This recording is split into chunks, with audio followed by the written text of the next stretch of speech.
નમસ્કાર વિદ્યાર્થી મિત્રો, હું છું ધવલ. સ્વાગત કરું છું આપણી આ યુટ્યુબ ચેનલ એજ્યુ એન્જલ પર. મિત્રો, આજના વિડીયોમાં આપણે વાત કરવાના છીએ GCERT આધારિત ધોરણ 7માં જે ચિત્રકલા નામનો ટોપિક આપેલો છે, બરોબર છે. આધુનિક ભારતમાં કલા, એમાં ખાસ કરીને એમાં ચિત્રકલાનો વાત કરવામાં આવી છે, તો એના વિશે આજના વિડીયોમાં જોવાના છીએ. તો વિડીયોને એન્ડ સુધી જોજો, કારણ કે આ ચિત્રકલા ટોપિકમાંથી દરેક સ્પર્ધાત્મક પરીક્ષામાં પ્રશ્નો અવશ્ય પૂછાતા હોય છે, એટલે વિડીયોને અંત સુધી નિહાળજો, બરોબર છે. તો વિડીયોને હવે આપણે સ્ટાર્ટ કરીએ. તો આધુનિક ભારતમાં કલા, તો કલા જે છે એ બે પ્રકારની છે. સૌથી પહેલાં છે દ્રશ્ય કલા અને બીજી છે પ્રદર્શિત કલા. દ્રશ્ય કલા એટલે ચિત્રકલા, શિલ્પકલા અને હસ્તકલા, આ ત્રણ કલાનો સમાવેશ થાય છે. અને પ્રદર્શિત કલા કે જેનું પ્રદર્શન કરવામાં આવે છે, એમાં વાત કરીએ તો સંગીત કલા, નૃત્ય કલા, વાદ્ય કલા અને નાટ્ય કલા, આ બધી છે એ પ્રદર્શિત કલા છે. એમાં આજે વાત કરવાના છીએ દ્રશ્ય કલામાં ચિત્રકલાની. તો ચિત્રકલા જે છે એ આજકાલની નહીં, પરંતુ પાષાણ યુગથી, મતલબ કે ઈસવીસન પૂર્વે 7,000 વર્ષ જૂનું આપણે મધ્યપ્રદેશના ભીમબેટકાની ગુફામાં આદિમાનવે જે કુદરતી રંગનો ઉપયોગ કરીને ચિત્રો દોર્યા હતા, ત્યારથી શરૂ કરીને ઠેઠ આપણે અત્યાર સુધી આ આપણે ચિત્રકલાનું આપણે જોઈએ છીએ.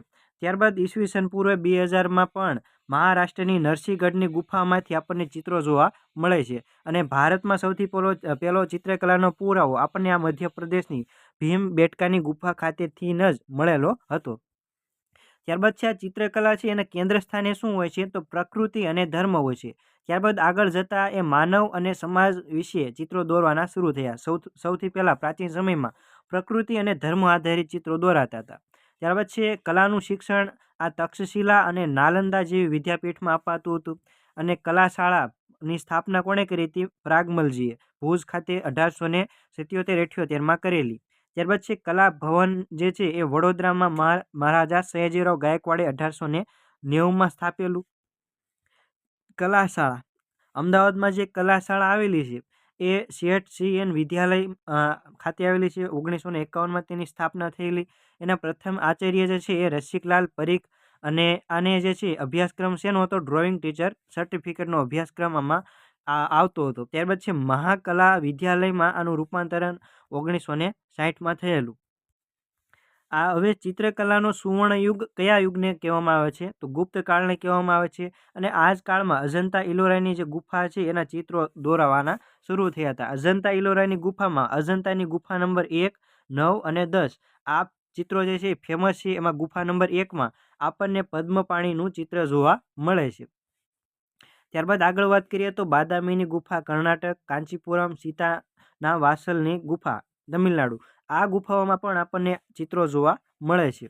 હવે મંદિરોની દિવાલ ઉપર મહાભારતના કાવ્યોના ચિત્રોથી સુશોભિત કરેલી હોય એવી બૃહદેશ્વર મંદિરની પણ આ ચિત્રકલા ખૂબ જ ફેમસ છે, કે જે તમિલનાડુ ખાતે આવેલું છે બૃહદેશ્વર મંદિર.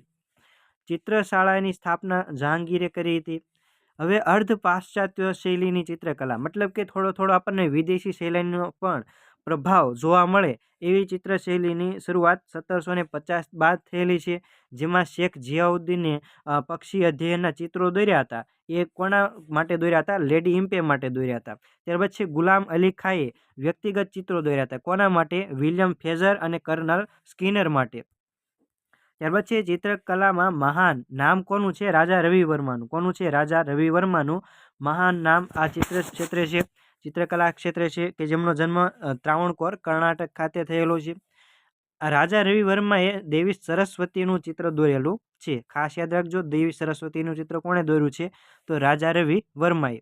રાજા રવિવર્મા છે તૈલ ચિત્રો માટે ફેમસ છે. ભારતીય પૌરાણિક અને સામાજિક વિષય માટેના તૈલ ચિત્રો, બરોબર છે. ત્યારબાદ આગળ વાત કરીએ તો ભારતમાં કલા ક્ષેત્રે ખૂબ જ વિકાસ પામ્યું હોય તો 19મી સદીમાં. ક્યારે? 19મી સદીમાં. તો 19મી સદીમાં શું શું થયું? તો સર જે સ્કૂલ ઓફ આર્ટ મુંબઈ ખાતે આવેલી છે. 1858માં આની સ્થાપના થઈ, 1858માં.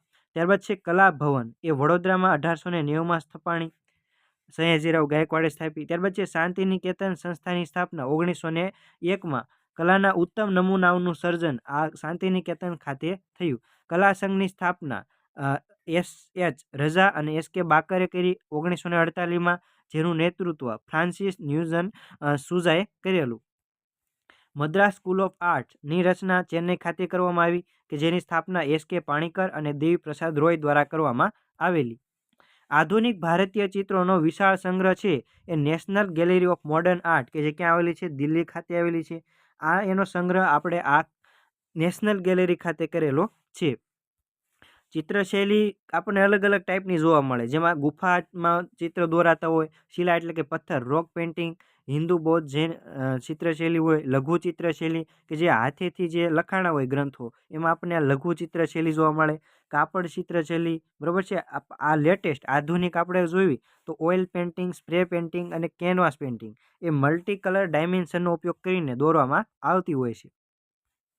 ત્યારબાદ આપણે વાત કરીએ આગળ, તો હવે આપણે અલગ અલગ ચિત્રશૈલી જોઈશું કે જે અવારનવાર પરીક્ષામાં, જીપીએસસીની પરીક્ષામાં તો ખાસ આ ચિત્રશૈલી તો પૂછાતી જ હોય છે. તો એના વિશે આજના વિડીયોમાં વાત કરીએ તો પાલ ચિત્રશૈલી, બરોબર છે. પાલ ચિત્રશૈલી છે એ પૂર્વ ભારતમાં આપણને ખાસ કરીને જોવા મળતી હોય છે, અને પૂર્વ ભારતમાં એ ખાસ કરીને બંગાળ, બિહાર અને બીજા દેશની વાત કરીએ તો નેપાળ અને તિબેટમાં આ પ્રદેશોમાં પાલ ચિત્રશૈલી જોવા મળે છે.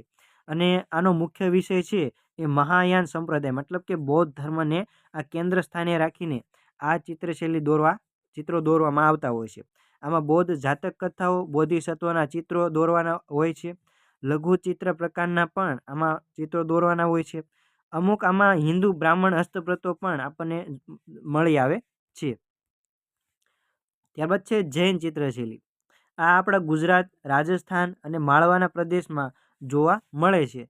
જે આમાં લઘુ ચિત્રો, મતલબ કે તાડપત્રો અને હસ્તપ્રતો પર ખાસ પ્રકારે આપણને આ જૈન ચિત્રશૈલી જોવા મળે છે. આમાં જૈન ધર્મ ટાર્ગેટ હોય છે, એને કેન્દ્ર સ્થાને રાખીને ચિત્રો દોરાતા હોય છે. કલ્પસૂત્રો, કથા સરિત સાગર, કાલકાચાર્ય કથામાં આપણને જૈન ચિત્રશૈલી જોવા મળે છે. આના ચિત્રો જોવા મળે છે. આનું અન્ય નામ છે ગુજરાત શૈલી, બરોબર છે. ઇમ્પોર્ટન્ટ છે. જૈન ચિત્રશૈલીનું અન્ય નામ શું છે?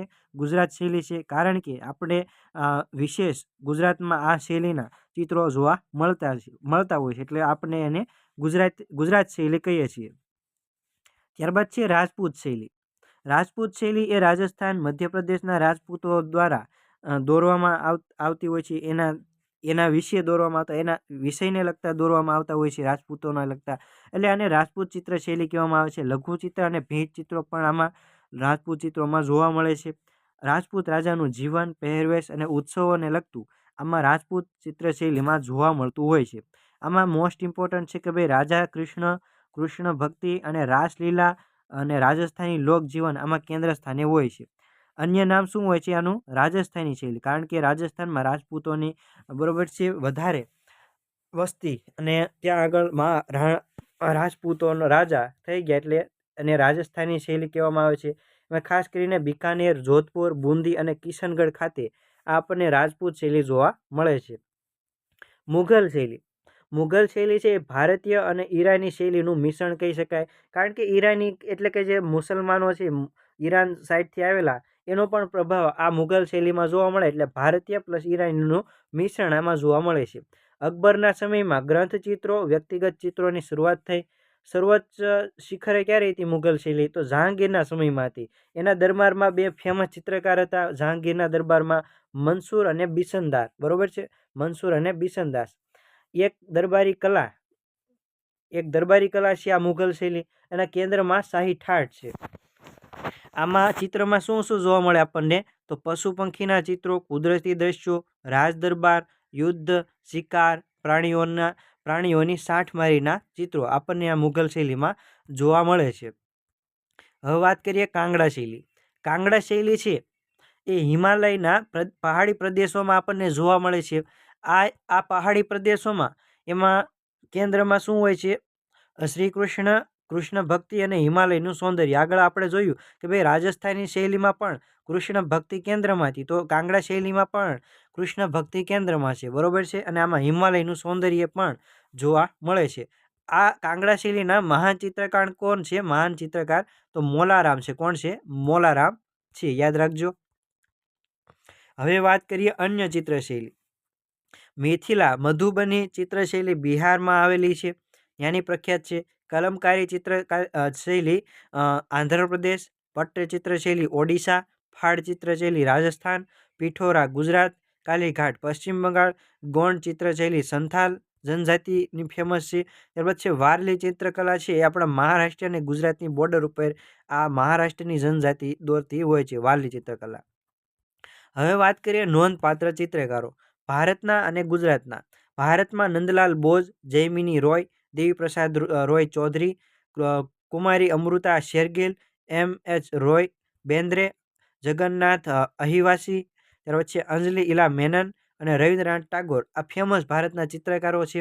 ગુજરાતમાં વાત કરીએ તો ખોડીદાસ પરમાર, પિરાજી સાગરા, તૈયબ મહેતા, રમેશ પંડ્યા, હકુભાઈ શાહ, સીડી મિસ્ત્રી, વૃંદાવન સોલંકી, શ્યામવક્ષ ચાવડા, હિંમત શાહ, ભૂપેન ખખર અને રવિશંકર રાવળ આ બધા ફેમસ ચિત્રકારો છે. બરોબર છે. આ ઉપરાંત વાત કરીએ તો નટુભાઈ પરીખ, રસિકલાલ પરીખ, સોમાભાઈ શાહ અને H.L. ખત્રી આ બધા ગુજરાતના ચિત્રકારો છે.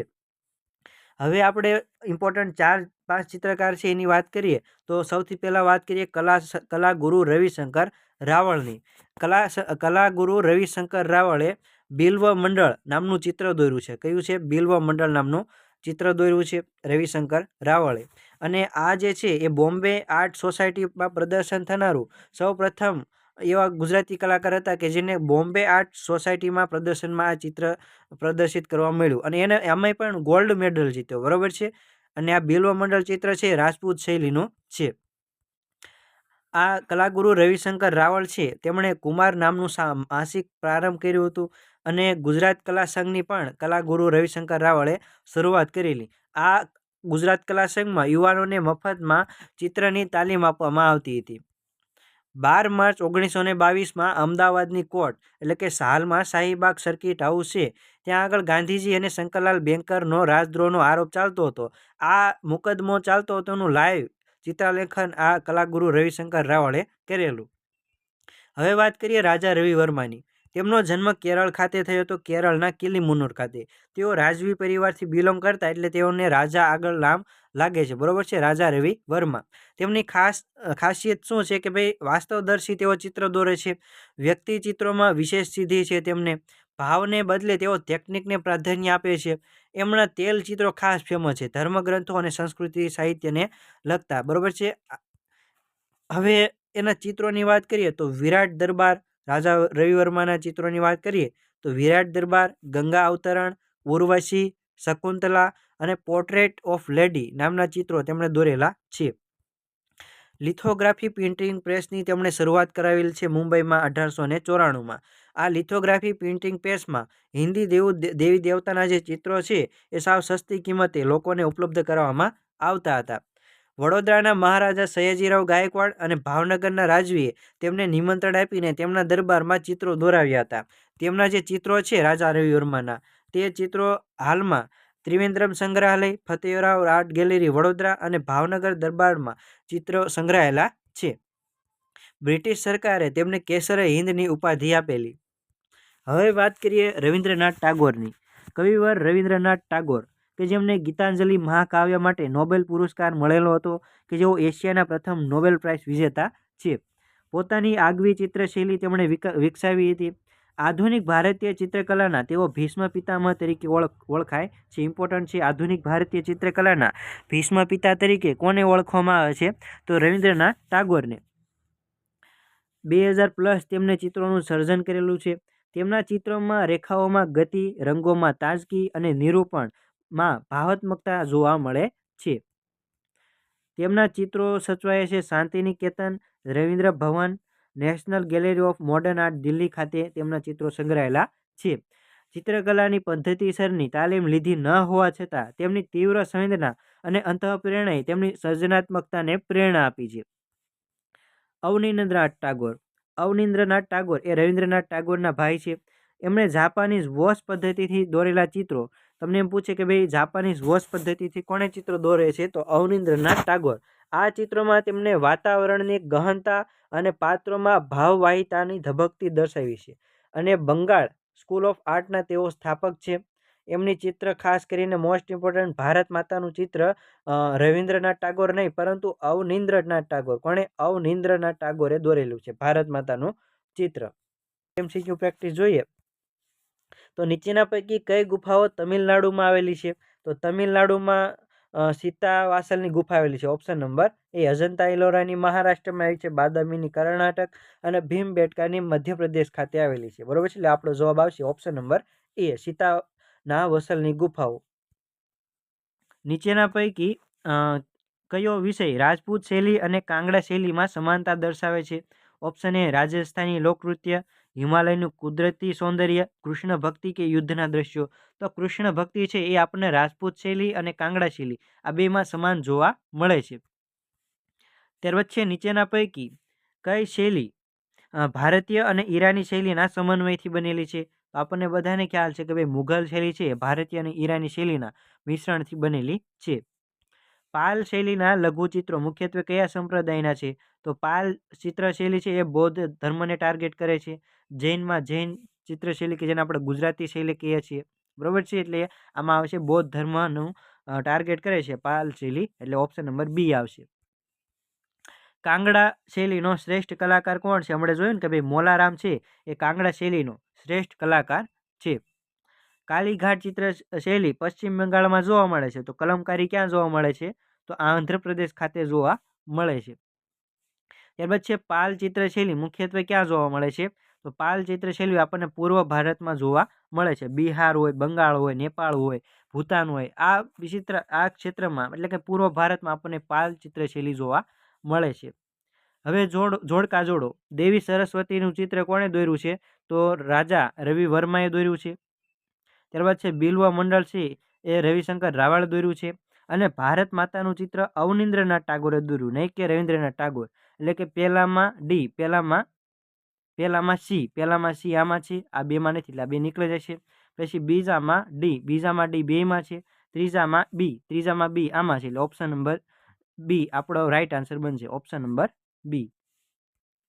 ત્યારબાદ છે 9મો પ્રશ્ન. નીચેના પૈકી કયા ચિત્રકાર આધુનિક ભારતીય ચિત્રકલાના ભીષ્મ પિતા તરીકે ઓળખાય છે? તો રવિન્દ્રનાથ ટાગોરને આપણે આધુનિક ભારતના ભીષ્મ પિતા તરીકે ઓળખીએ છીએ. પદ્મપાણીનું ચિત્ર અજંતા ઇલોરાની કેટલામી ગુફા નંબરમાં આવેલું છે? તો ગુફા નંબર 1માં પદ્મપાણીનું ચિત્ર આવેલું છે. બરોબર છે, તો વિડીયો તમને ગમ્યો હોય તો વિડીયોને લાઇક કરી દેજો, તમારા મિત્રો જોડે શેર કરી દેજો. આવા જ વધુ વિડીયો જોવા હોય તો આપણી ચેનલને સબસ્ક્રાઈબ કરી દેજો. મળીએ નવા વિડીયો સાથે, ત્યાં સુધી સૌને જય હિન્દ, જય ભારત, વંદે માતરમ.